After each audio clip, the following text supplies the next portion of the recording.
Apakah TNI benar-benar sudah bersih dari dosa masa lalu atau hanya melakukan rebranding sambil tetap mengontrol politik secara terselubung? Oke, bayangkan ada seorang pria tua yang dulu dikenal sebagai petarung jalanan. Di masa mudanya, ia sering terlibat perkelahian, membuat orang takut dan bahkan kadang bertindak di luar batas hukum. Namun, bertahun-tahun kemudian ia muncul kembali dengan setelan rapi, berbicara tentang perdamaian dan mengajak anak-anak muda untuk disiplin dan patriotik. Pertanyaannya, apakah dia benar-benar sudah berubah ataukah hanya mengganti penampilan agar tetap dihormati? Nah, inilah dilema yang sering muncul ketika membahas TNI dan juga masa lalunya.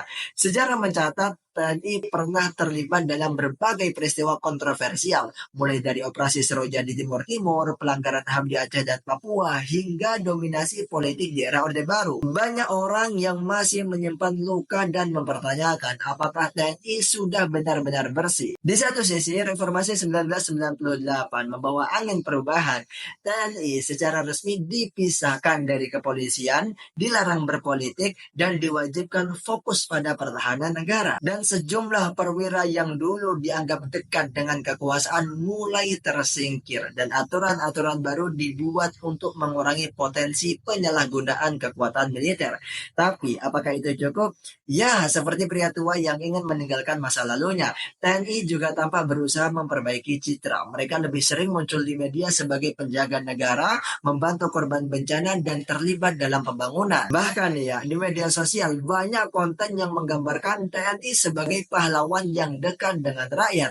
Namun, bayang-bayang kekuasaan masih terasa. Perwira tinggi masih memiliki hubungan erat dengan elit politik, dan beberapa bahkan berkarir di pemerintahan setelah pensiun. Wacana tentang dua fungsi militer sering muncul kembali, dan beberapa kasus dugaan pelanggaran HAM masih sulit diselesaikan secara transparan. Terus pertanyaannya, apakah ini berarti TNI tidak berubah? Tidak juga. Tapi seperti pria tua tadi, ada perbedaan antara benar-benar bertaubat dan sekedar membangun citra baru. Yang jelas, masa lalu tidak bisa dihapus begitu saja, dan hanya waktu yang bisa membuktikan apakah perubahan ini benar-benar tulus atau hanya strategi untuk tetap berpengaruh dalam politik. Jadi pertanyaannya, apakah TNI sudah bersih? Jawabannya mungkin bukan hitam putih. Yang pasti sejarah selalu punya cara untuk menguji apakah seseorang atau sebuah institusi benar-benar berubah atau hanya berganti wajah. Seperti itu, terima kasih. Saya Aden Madani. Kalau suka jangan lupa follow dan sebarkan biar manfaatnya semakin meluas. Diskusi di kolom